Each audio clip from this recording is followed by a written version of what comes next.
መቼ ስትሞት አይኔ ያየ ዝም አልላት። እኔ አልተዋጠልኝ ደግሞ ሞታለሁ ብሎ ማስፈራሪያ እንደው ድብን ባለች ነበር።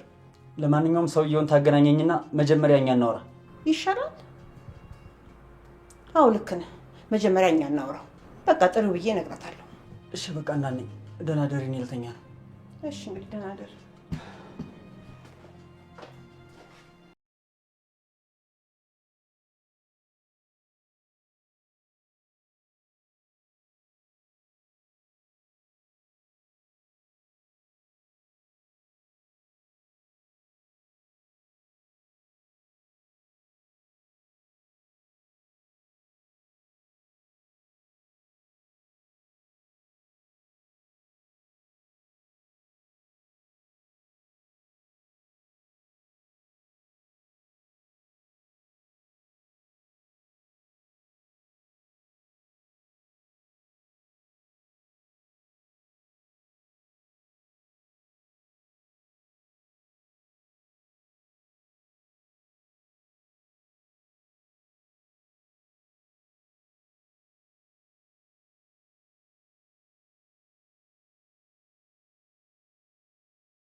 አንተንማ ማናባ እንደሆንክ ደርስበታለሁ። ጭራሽ ከኔ ጋር ትወጣጠራለህ?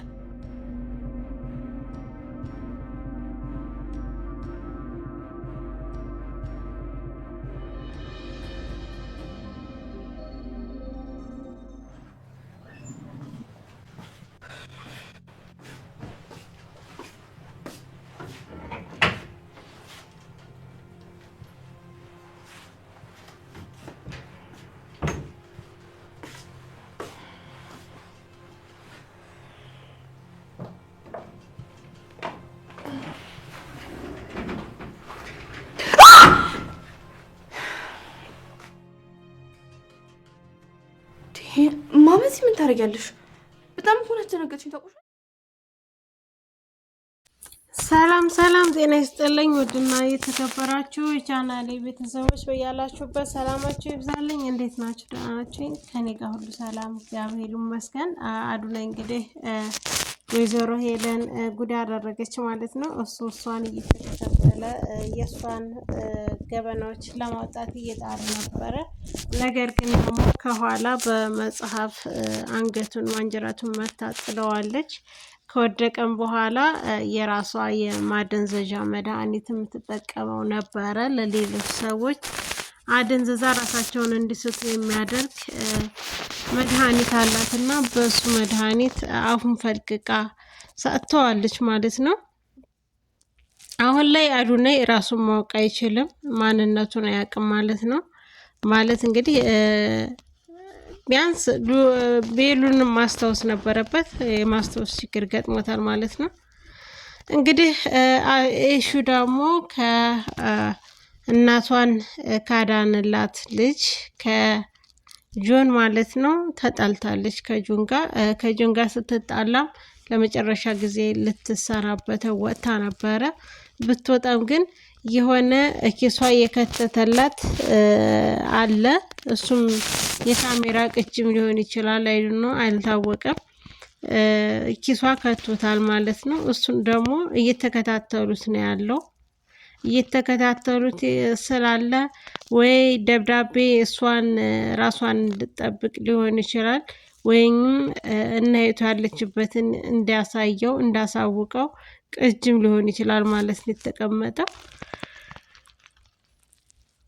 ውድና የተከበራችሁ ቻናሌ ቤተሰቦች ቪዲዮን ከወደዳችሁት ላይክ እና ሰብስክራይብ እያደረጋችሁ በትህትና ጠይቃለሁ ማለት ነው። እንግዲህ መሲና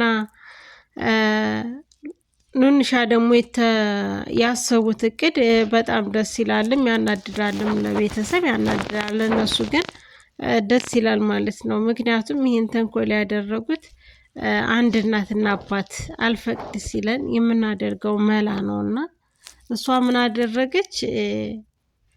ራሷን ስታ እንደወደቀች ራሷን ለማጥፋት ስትሞክር እንደነበር አድርገው አስመስለው ማለት ነው። አስመስለው ነው እንግዲህ የሰሩት ዝጋ። ለምን እሺ በቃ ራሷን ከምታጠፋ በቃ የፈለገችው ነው እንድታገባ እንድትባል ነበረ። አሁንም ሆኖላታል ማለት ነው። መሲ ባትቸኩል እላለሁኝ እኔ ደግሞ ለምን የእህቷ ባሏ እንግዲህ የእህቷ አባት ነው ማለት ነው። የኤልሾ የኑንሻ አባት ነው። የኑንሻ አባት ነው ማለት ነው። ቴዲ ሁለተኛ ልጅ አለችው። ይቅርታ የመጀመሪያ ልጁ እንግዲህ ኤልሹ ወይም ኑንሻ ናትና ኑንሻ ትመስለኛለች በእርግጠኝነት ኑንሻ ናት ትክክለኛ ልጁ ማለት ነው።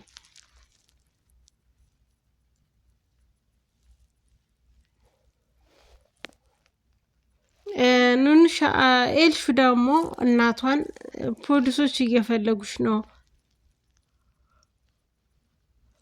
የምትሰሪው ስራ ምንድን ነው? ተንኮል ትሰሪያለሽ ወይ? ወንጀል ውስጥ ነው ወይ ያለሽው? በማለት እናቷን ትጠይቃታለች። እና እናይቱ ደግሞ ምን አይነት ልጅ ምን አይነት ጥያቄ ነው የምትጠይቂኝ? እንዴት እንደዚህ ልትጠይቂ ትችላለሽ? እኔ እኮ እናትሽ ነኝ፣ ቢያንስ ለምንድን ነው እንደዚህ የምትይኝ?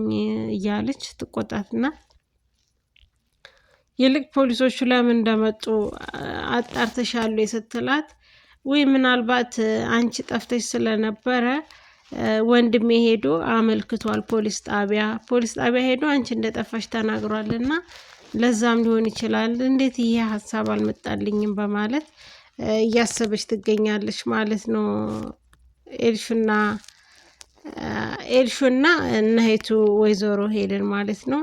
እንግዲህ ወይዘሮ አይንዬ ደግሞ ለልጇን ልድር ልፈቅድ ነው። ነገር ግን ደግሞ ወይዘሮ ሄለን ስለሌለች ትንሽ ቅር ብሏታል ማለት ነው። መሲ ደግሞ የምትፈልገው ሄለን አለመኖሯን ነው። ሄለን ካለች እሺ ብላ እንዲያገባ አትፈቅድለትም ለቴዲ ማለት ነው። ቴዲም አሁን ላይ ሽማግሌ ሲልክ እንግዲህ ሁላችንም እንደምናውቀው እሱን ያውቁታል፣ እሱም ያውቃቸዋል ማለት ነው። ከልጅነታቸው ጀምረው ይተዋወቃሉ ከኤልሹና ቴዲ ጋር ማለት ነው። ይሄ ልጅ ከዛም ሰዓት ጀምሮ የሚከታተለኝ የነበረው ለካ እንደዚህ እሷን ስለወደደ እሷን ስለፈለገ ነው የሚል ሀሳብ መጥቶላት ነበረ። ይህን ደግሞ የምታዩት እንግዲህ ወይዘሮ ሄለንን ያገተ አሁን ላይ ደግሞ እሷንም በቁጥጥር ስር ለማድረግ የሚፈልግ ልጅ ነው። ግን ይሄኛውን ልጅ ሊይዘው አልቻለም። ምክንያቱም ድጋሚ ይዘዋል ማለት ነው። ጆን ማለት ነው። ጆን እየተከታተለው ነው። እንግዲህ በምን አይነት አጋጣሚ ማንኛቸው እንደሚወርቁ የሚታወቅ ነገር የለም ማለት ነው።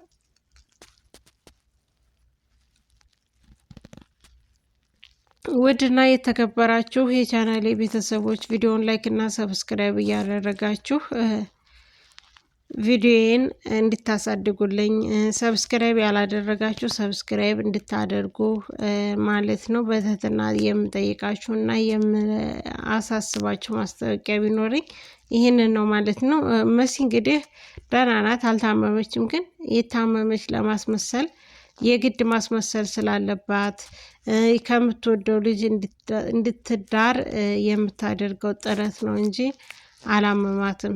ዶክተሮችም እንዳሉት እንግዲህ ምንም ነገር አልሆነችም፣ ደህና ናት፣ አሁን ይሻላታል፣ ደህና ናት፣ አዙሮ ነው ጣላት ምናምን እያሉ ይላሉና እሷ ግን ራሷን የሳተችው አውቃ ነው ራሷን ጥላ የወደቀችው ማለት ነው። አልታመመችም፣ ራሷንም አልሳተችም። ራሷን የሳተች ደም መምሰል ግዴታ ማስመሰል ስላለባት ነው እንጂ ምንም ነገር የጎደለባት የሆነችውም ነገር የለም ማለት ነው። እንግዲህ ወይዘሮ ሄለን ደግሞ በምን አይነት መንገድ ነው ከዚህ ቦታ የምትወጣው? ከሀገር መውጣት ትፈልጋለች። ሁለተኛ ነገር ደግሞ እንግዲህ እንደምታውቁት አዱናይ ራሱን ስቷል ማለት ነው። እንደ ህፃን ልጅ እንደ እብድ ነው የሚያደርገው ማለት ነው። ራሱ እንዲስት ስለተደረገ ከእሷ ውጭ እሷን የሚያቅ መስሎ ሊቀርባትም ይችላል። ምክንያቱም እሱ ያለበት ደረጃ ላይ አሁን በጣም ከባድ ነው ማለት ነው። ቢያንስ ወንድሙን አላወቅም ማለት ነው። ኤልሹ እንትን አላለም፣ ምንም ነገር ጥርጣሬም አላደረበትም ማለት ነው። አዱናይ ቢያንስ ቤሉልን ማስታወስ ይችል አልቻለም፣ ግን ቤሉልን እንኳን ማስታወስ አልቻለም። ስለዚህም እንግዲህ ቢያንስ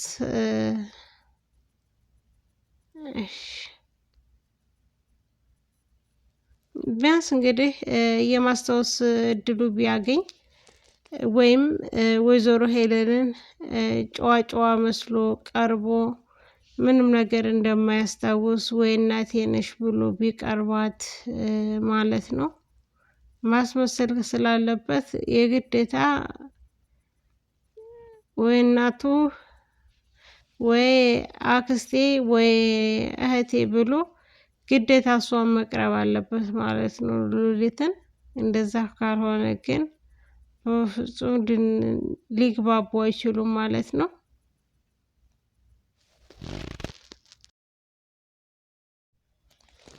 ውድና የተከበራችሁ የሁሉም ነገር ዩቲዩብ ቻናል ተከታታዮች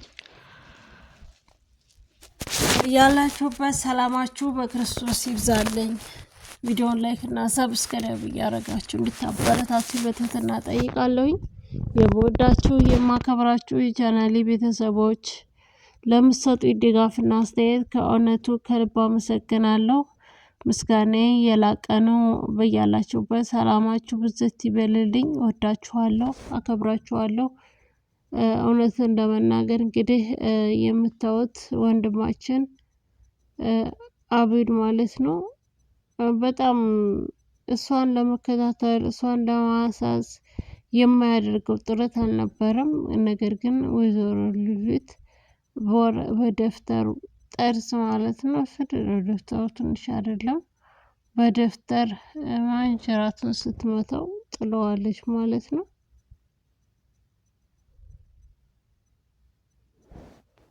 ከጣለችውም በኋላ እንግዲህ የተኛበት መድኃኒት ሰጥተዋለች ማለት ነው።